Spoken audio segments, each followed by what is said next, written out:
Ada sebuah cerita. Cerita nyata. Seorang, katakanlah dia seorang mencari Tuhan. Dia sudah belajar ke agama manapun. Ke Kristen dia belajar, ke Buddha dia belajar, ke Hindu dia belajar. Tapi dia ini seorang yang pecandu alkohol, pemabuk. Secara eksistensi dia seorang pemabuk. Secara batin dia orang yang galau mencari Tuhannya. Ini cerita nyata, orang ini dekat sama Abang. Dekat dengan kehidupan Abang. Jadi suatu ketika dia datang ke kelenteng. Kelenteng kan tempat nongkrong gitu. Kelenteng itu kayak kuil gitu lah. Kuilnya orang Buddha. Oh ya. Kuilnya botak-botaknya. ya.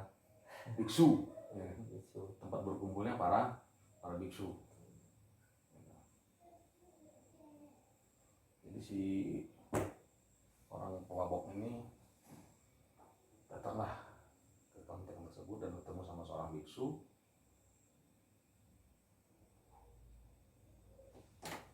Dia berkata sama biksu, saya datang ke sini dengan maksud dan tujuan untuk membicarakan konsep ketuhanan, katanya. Konsep Tuhan. Tapi biksu, kita pakai yang istilah yang universal aja ya. Ini kenapa Mas ceritakan, karena ada kaitannya dengan materi ini gitu ya. Nanti kita simpulkan. Kita pakai istilah universal aja ya. Istilah Tuhan. Kita nggak usah pakai istilah Allah, kita nggak usah pakai istilah Yesus, kita nggak usah pakai istilah Sang Hyang Widi. Kenapa? Karena nanti ujung-ujungnya akan terjadi parsialisasi kan, parsialisasi agama gitu kan. Karena saya merasa kalau kita ingin mencari Tuhan, nggak akan ketemu di agama. Mabok nih padahal. Orang yang rajin beragama, dia tidak akan pernah ketemu dengan Tuhan. Itu menurut saya katanya gitu. Kenapa?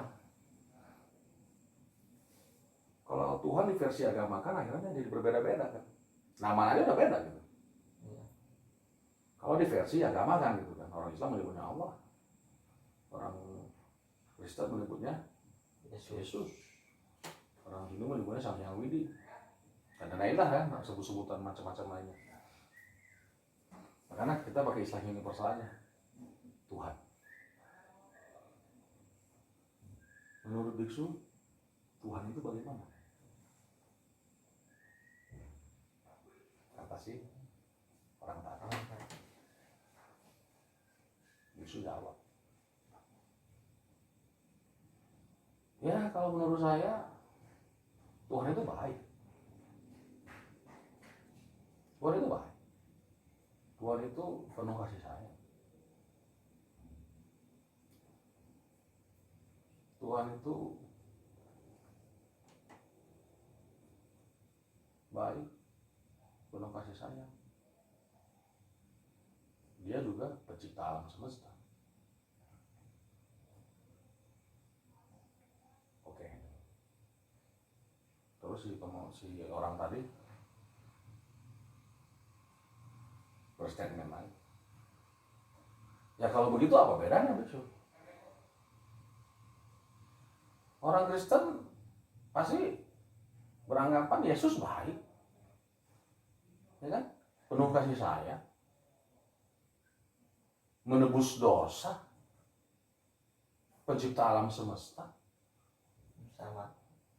Orang Islam mungkin juga begitu. Allah itu baik, ya, penuh kasih sayang, pencipta alam semesta. Sang Yahudi pun begitu juga sama. Menyebutnya gitu. Tuhan itu, Sang Yahudi itu baik, penuh kasih sayang. Kalau dalam hal ini bedanya apa? Apa yang membedakan kalau begitu? Antara Tuhannya orang Islam, Tuhannya Kristen, orang Kristen, Buddha. dan Tuhannya orang Hindu, dan Tuhan yang pasti semua sepakat. Tuhan itu seperti yang biksu katakan barusan, katakan tadi gitu kan. Kalau itu posisi Terus? lagi mabok posisi. Posisi dia, Ya. ya lagi mabok. Lagi mabok. Dia memang orang yang kecanduan alkohol, gitu kan. Setidaknya ya adalah seteguk dua teguk mah kena gitu kan. Soalnya dia nggak bisa hidup tanpa alkohol. Gitu. Apa beda? Apa Tuhan berkata seperti itu sama biksu? Biksu tahu dari mana? Biksu tahu dari mana kalau Tuhan itu baik? Biksu tahu dari mana kalau Tuhan itu penuh kasih sayang? Apa biksu pernah ketemu sama Tuhan?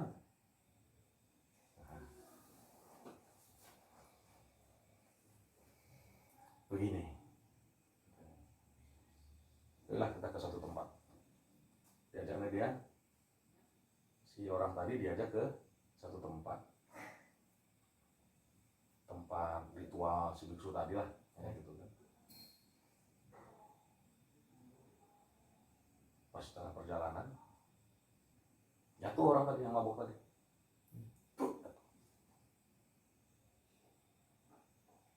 Apa kata si biksu? Makanya kalau jalan itu harus hati-hati. Oh, siap biksu. Oh, lagi jalan. Hati-hati deh kan? Lihat kanan, lihat kiri, lihat apa. Biksu negur, pok. Ditepuk pundak si orang tadi. Jadi orang itu jangan curigaan.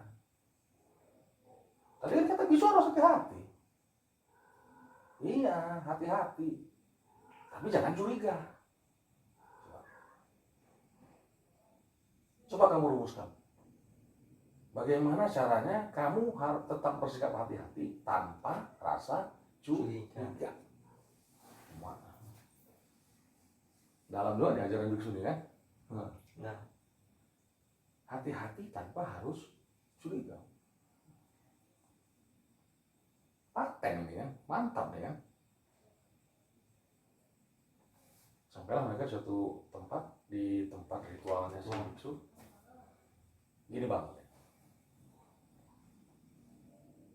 saya udah keburu tua. Saya sudah keburu tua. Jadi saya tidak sempat lagi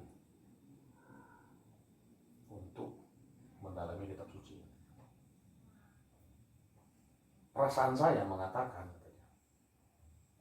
kalau Anda ingin mencari Tuhan,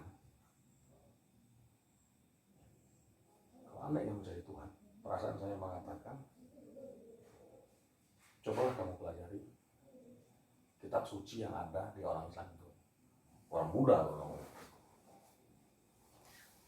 Orang Buddha. Si biksu kan Buddha. Maksudnya kalau di Islam itu kalau ustadznya Ustadz itu gitu kan. ulama. Iya. Seorang biksu mengatakan kepada anak muda tadi, anak muda pencari Tuhan tadi, perasaan saya mengatakan, kalau Anda ingin mencari Tuhan, cobalah Anda pelajari kitab suci yang ada di orang Islam.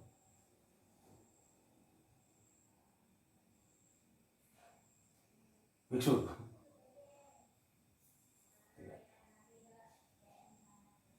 Oh begitu biksu, kaget ya kan?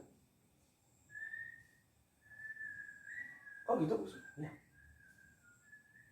Karena sampai saat ini setahu saya redaksi yang masih orisinil firman Tuhan yang redaksinya masih orisinil sebagaimana dulunya, itu kurang saya tahu. Setahu saya begitu. Aneh nggak? Seorang Buddha menyuruh orang yang sedang dalam pencarian untuk mempelajari Al-Quran. Berarti si orang Buddha itu sudah sudah belajar Al-Quran? Enggak, kan dia katanya tadi belajar. Saya enggak sempat katanya. Perasaan saya katanya. Dia pakai perasaan. Dia pakai feeling. Perasaan saya mengatakan kalau Anda ingin belajar, kalau Anda ingin mencari Tuhan, pelajarilah kitab suci yang ada di orang Islam itu. Karena dia sudah tua gitu. Sekarang saya sudah tua. Saya kayaknya umur saya nggak cukup mempelajarinya. Gitu. Saya sudah biksu katanya. Saya sudah datang ke sana, datang ke sini, datang ke ustadz, datang ke kiai.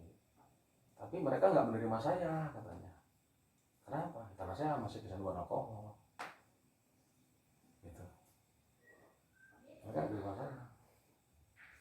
Biksu yang menerima saya katanya gitu. Tapi biksu malah menyuruh saya mempelajari kitab suci orang Islam katanya.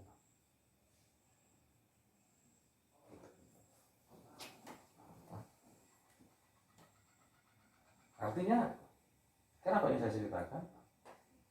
Feeling ketuhanan itu ada pada semua manusia.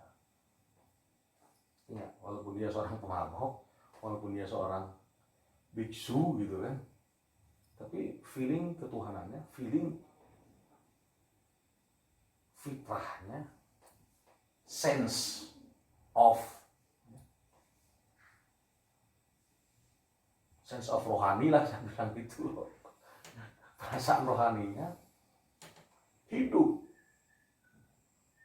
Makanya dia bisa menyuruh orang pemabok tadi untuk belajar Al-Quran.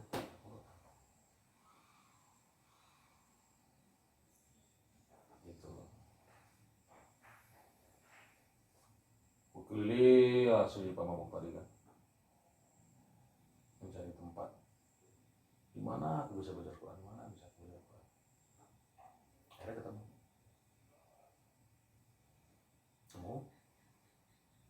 Sama siapa? Hmm? Sama siapa? Sama seseorang lah, sama guru lah, guru dari pesantren.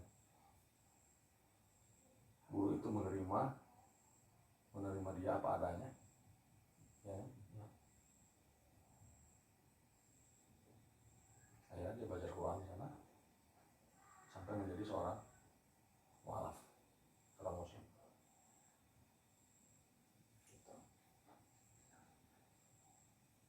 Begitulah cara orang mencari Tuhan, bermacam-macam fenomenanya.